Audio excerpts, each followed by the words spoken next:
But would he have been different if I could have said, don't do that? I don't like it. But I couldn't.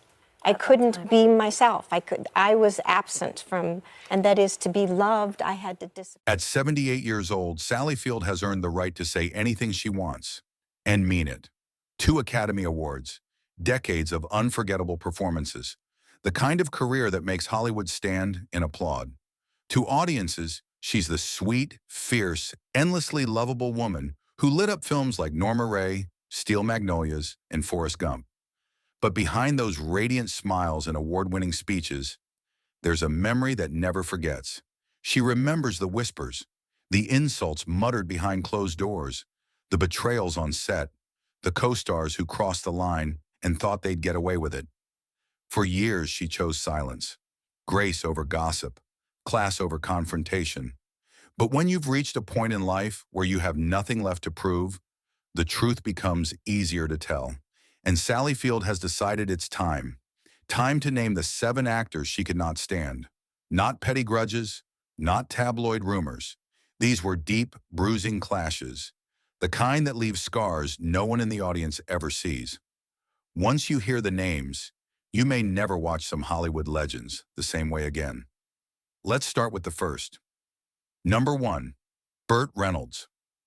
In the glittering haze of late 1970s Hollywood, Sally Field and Bert Reynolds were the industry's favorite golden couple. They had everything: red carpet glamour, playful interviews, magnetic on-screen chemistry. They were box office gold in films like Smokey and the Bandit, The End, and Hooper.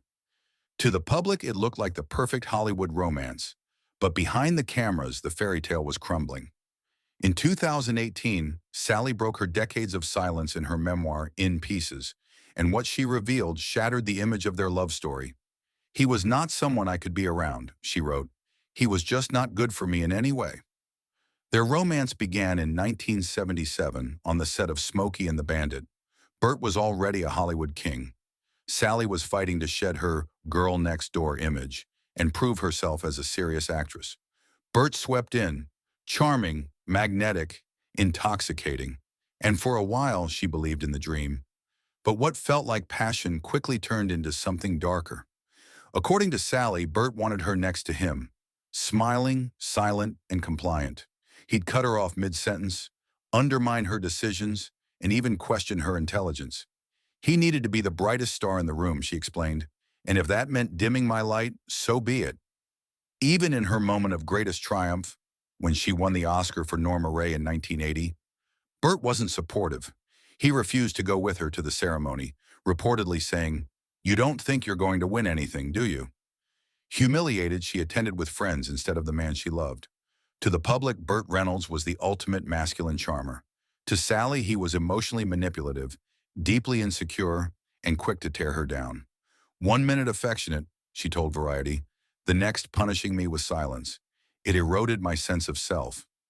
Still, she tried to make it work. "I wanted to love him. I did love him, but he hurt me." When Bert released his own memoir in 2015, he called her the love of my life and admitted, "I don't know why I was so stupid." Sally didn't buy it. "He invented in his rethinking of everything that I was more important to him than he had thought," she said. "But I wasn't. He just wanted the thing he didn't have." She didn't speak to him for the last 30 years of his life, and when he passed in 2018, she gave no tearful tribute. Just a measured, simple statement. "He will always be in my heart and in my history. At least he's not hurting right now." The closest she came to a public jab came years later on Watch What Happens Live. Asked about the worst on-screen kiss she ever had, without hesitation, "Bert Reynolds." She laughed. A lot of drooling was involved, and that's how Sally Field closed the book on Bert Reynolds. Not with bitterness, but with perspective. Number 2, Tommy Lee Jones. The year was 1981. Sally had just signed on to Back Roads, a gritty love story about 2 broken people, a drifter and a sex worker, finding connection on the fringes of America. She was excited. The script was raw. The chemistry would make or break the film. Then Tommy Lee Jones walked on set, and from day one, it was ice. "He barely acknowledged me," Sally said later. "No warmth, no small talk, nothing. It was like acting opposite a wall. Jones, famous for his gruffness, took it to an art form. No casual chats between takes, no shared laughs over lines. Just hit his marks, say his lines, walk away. Sally tried to bridge the gap. She asked questions, made jokes, tried to talk about their characters' arcs. He didn't bite. Sometimes he didn't even look at her. He treated me like I didn't belong on that set, she recalled, like I was beneath him. When the chemistry failed, so did the film. Critics panned Back Roads for its lifeless connection between the leads. What they didn't know was that the coldness wasn't acting. It was real. The set wasn't just chilly. It was isolating. It drained her. They never worked together again. And while Sally never went for public fireworks, the frost in her words was enough to tell the whole story. Fast forward to 2016. Sally Field is sitting across from Andy Cohen on Watch What Happens Live. The question sounds harmless enough, playful even. Who was your worst on-screen kiss? Sally doesn't hesitate. Probably the worst would have to be, and he's probably improved, I don't know. Tommy Lee Jones, she says with a laugh. The audience gasps. She could have left it at that. A quick sting, a little celebrity gossip. But instead she adds something unexpected. It was a bad phase of his life. Bless his heart, I adore him. It's not revenge. It's something more complicated. A mix of honesty and compassion. And then comes the twist.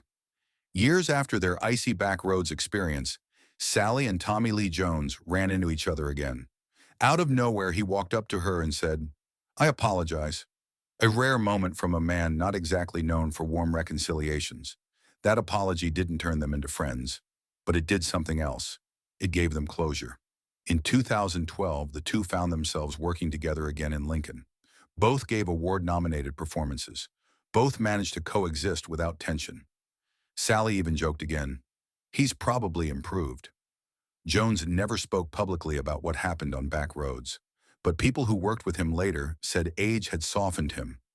Maybe it was reflection, maybe regret. No one really knows.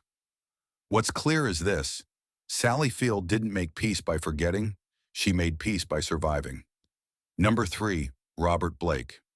Robert Blake was already infamous in the industry before Sally ever worked with him. He had a reputation for volcanic mood swings and an extreme brand of method acting that often crossed the line into chaos. In Say Goodbye, Maggie Cole, she learned just how unpredictable he could be. From day one, the tension was obvious. Blake rewrote lines on the spot, refused to stick to blocking, and derailed rehearsals with improvised monologues that had nothing to do with the script. What he called creative freedom, Sally saw for what it was: sabotage. He would go off script mid-scene, she recalled, throw in things that didn't belong, change the tone completely. It wasn't about the story, it was about him. And it didn't stop when the cameras stopped rolling.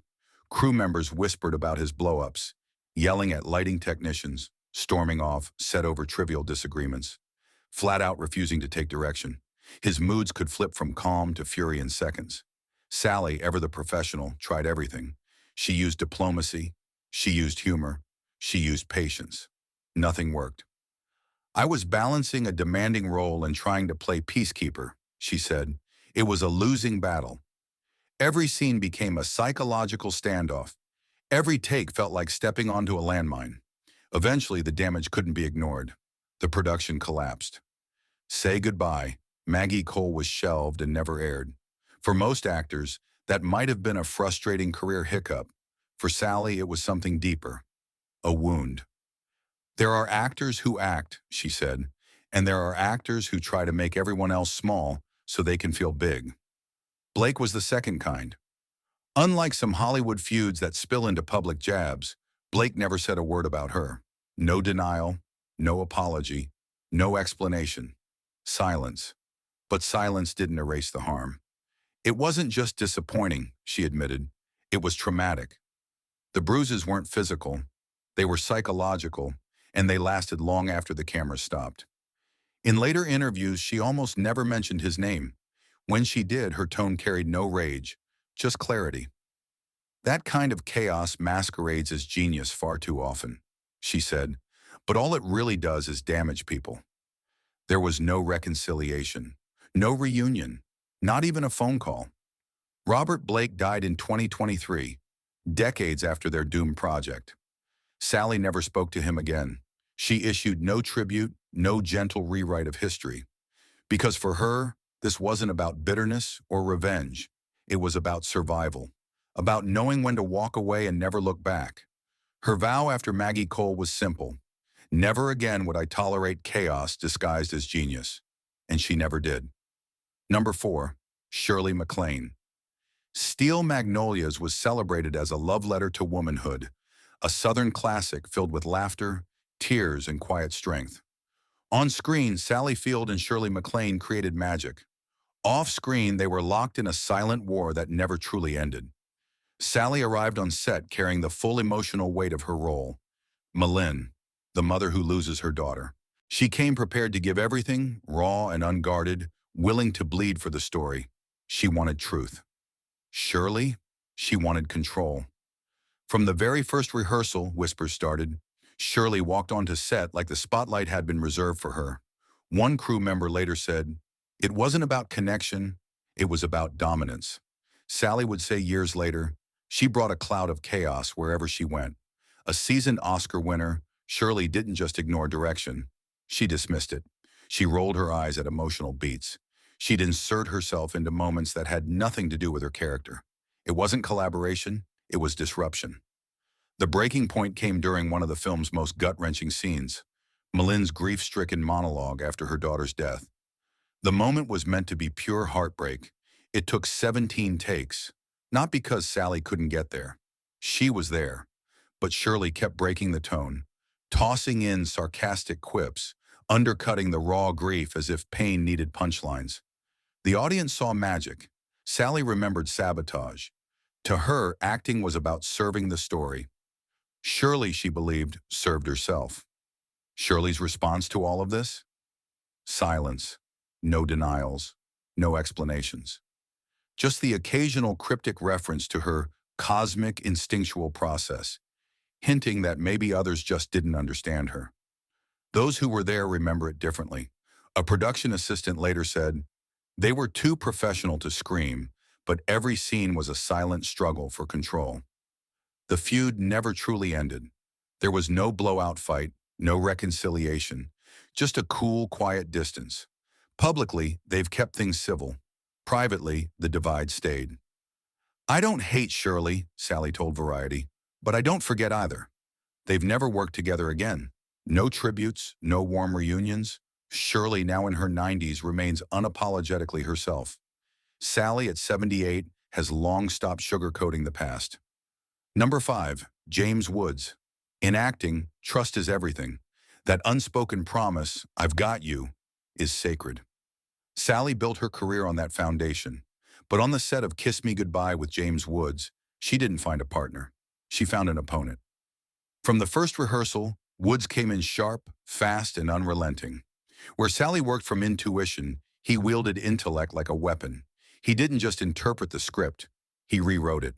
Lines, blocking, even entire beats of a scene, all shifted without warning. Directors scrambled, co-stars stumbled. Woods thrived. To him, unpredictability was power.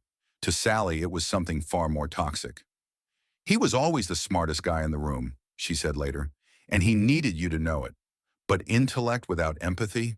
That's not genius. That's bullying." The tension was constant. Woods challenged the director's choices, questioned Sally's delivery, even stopped mid-scene once to announce, "She's flat. We need something real here." Sally didn't fight back. She walked off set and stayed gone until the cameras were ready to roll again. The worst moment came privately when Woods told her, "You're better than this, but you're not trying hard enough." Maybe he thought it was motivation. To her, it was erasure. "I wasn't failing," she told a friend. "I was feeling." But to him, that didn't count unless it came in his language. The strain seeped into her work. Every scene became self-defense. She started skipping rehearsals just to avoid him. One assistant director said, "She wasn't herself, not because she couldn't be, because he wouldn't let her." The movie came and went. But for Sally, Kiss Me Goodbye was a turning point. The moment she realized that ego dressed as brilliance could be just as damaging as open hostility. Woods' take on it? Years later, he shrugged off the tension. I push people. That's what good actors do. If someone can't handle that, maybe they're in the wrong profession. For Sally, that wasn't provocation. It was confirmation. It wasn't a feud, she said once. It was a lesson. Number 6. Dustin Hoffman. In the early 1980s, Sally walked into a chemistry read for a film that, despite the big names attached, never made it past development. She was riding high. Emmys, an Oscar, a reputation for emotional precision. But none of it mattered the moment she stepped into that room, because sitting there waiting was Dustin Hoffman. To the world, Hoffman was a legend. The Graduate, Kramer versus Kramer, Tootsie. But what happened in that audition room, Sally would later say, stripped away the myth. It wasn't collaboration. It wasn't even a fair shot. It was sabotage disguised as intellect. From the second Sally stepped into that audition room, the dynamic was off. Dustin Hoffman had already made himself the gravitational center, cracking jokes with the producers, tossing out clever quips about the script's flaws, positioning himself as the smartest man in the room before they even started. It was as if the scene belonged to him before she'd spoken a single word. When she began reading, he cut her off almost immediately. Not aggressively, but with a kind of casual, dismissive authority that carried more weight than shouting ever could. Try it slower, he said at one point, leaning back like a director, not a co-star. Moments later, no, she wouldn't say it that way. The tone wasn't collaborative. It was corrective, but not in the spirit of building something together. This wasn't guidance. This was dismissal. It felt like I was being corrected by a high school drama teacher, Sally recalled in a private conversation years later. Except this teacher didn't want me to succeed. He wanted to make sure I failed. And what stung wasn't just the interruptions. It was the smirk, the way he seemed to be performing not for the camera, but for the producers, using her as a foil to showcase his own wit, his own dominance in the room.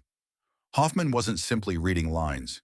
He was asserting ownership of the scene, of the audition, and in a subtle way, of her place in it. She left that day deflated, telling herself to move on.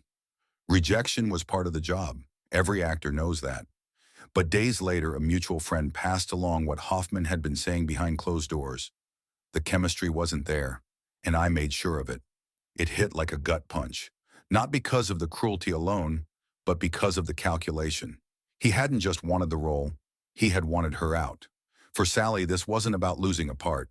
This was about being humiliated in a room full of people who could have been her collaborators, her advocates.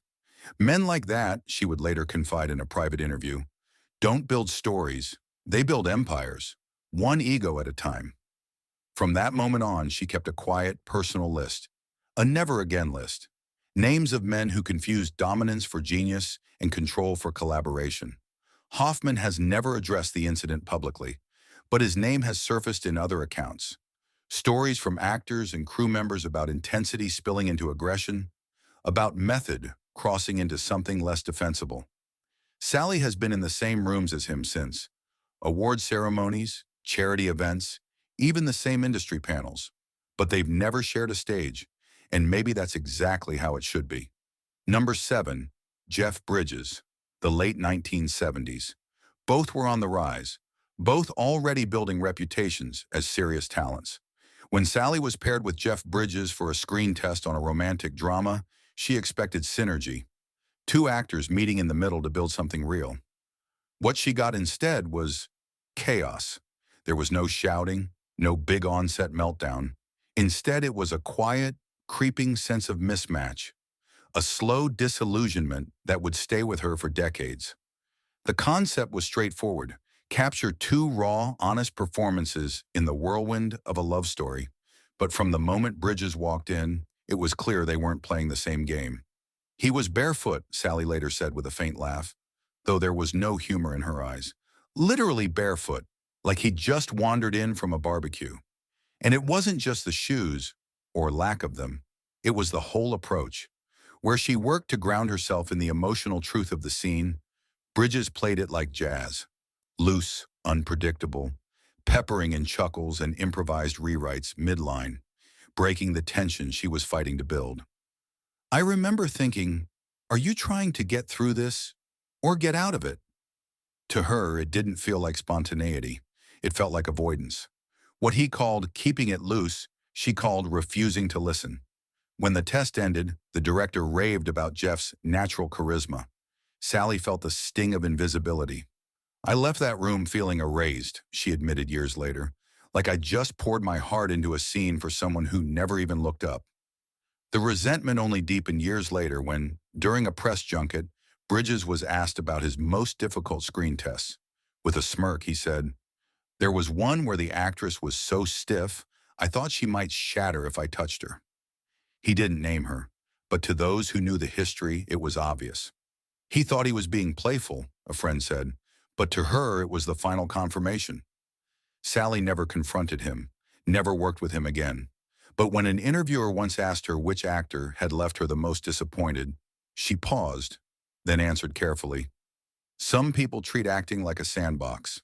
I prefer a stage." Bridges in later years seemed to mellow. In a 2009 interview, he admitted, "I misunderstood a lot of people when I was younger. Some actors want play, some want precision. I wish I'd learned sooner how to meet them halfway." He didn't name Sally Field, but maybe he didn't have to. That's a wrap for this chapter of the story. Behind the polished performances and glowing interviews, Hollywood has its share of quiet feuds and unseen wounds. And sometimes the moments that leave the deepest marks never make it to the screen.